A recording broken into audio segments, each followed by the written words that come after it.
Hello, this is Steven, and yes, we're back on another Batman 66 episode review, and today we'll be reviewing the episode Flip Goes the Joker, the part 2 to this adventure. So without further ado, let's hop into the review.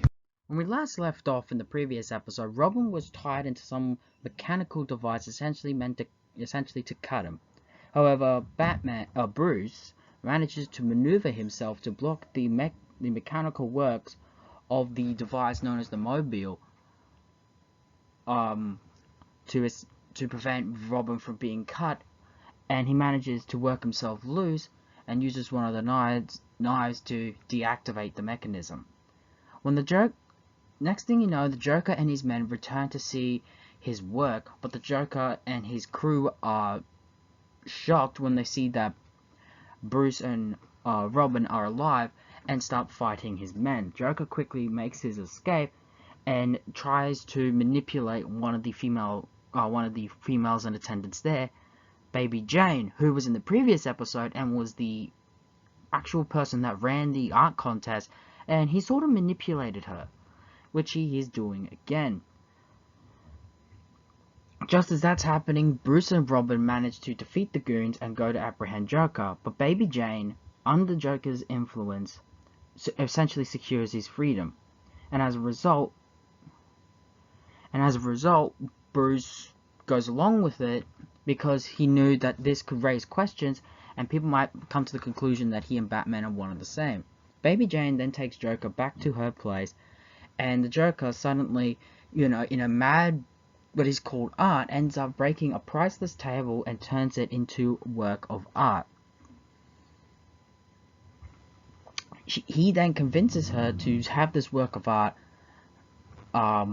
replace the priceless Renaissance art collection of her father's at the museum with this table painting, as he calls it, which she is playing into his hands. What he ends up doing is snatching this priceless collection, and the Joker then calls up Commissioner Gordon and demands essentially a $10 million for the paintings, or he would end up burning the collection. However, unknown to Joker, Batman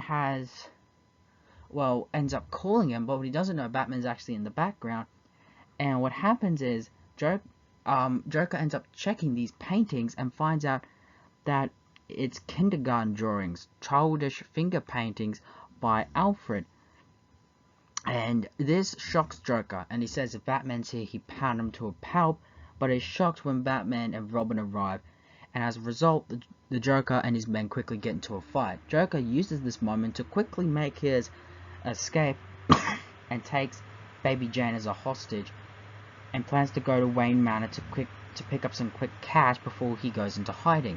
Batman and Robin quickly end up finishing up the goons, and it doesn't take Batman long to realize, because of what Bruce did to his kidnapping scheme earlier in the episode, he realized he would go to Wayne Manor. Joker then goes to Wayne Manor with Baby Jane as a hostage and forces his way into the manor and holds Baby Jane and now Aunt Harriet at gunpoint and demands money. Alfred manages to trick Joker and disarms him, but ends up getting into a fencing fight with the Joker, and it's fun to see Alfred kick butt like this.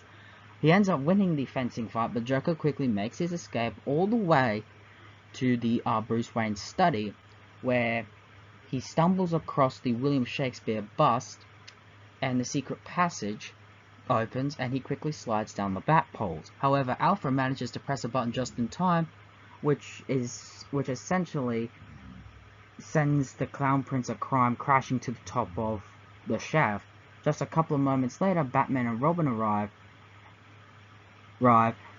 and give Alfred some time to be humiliating Joker going up and down. They then go to check on Aunt Harriet and Baby Jane, reassure her that, she was manipulated, not all this is entirely her fault, and essentially Joker is apprehended. We end the episode with Alfred opens his exhibits of his childish painting, which he then proceeds to donate to the Wayne Foundation Free Nursery and gives a free painting to Alfred,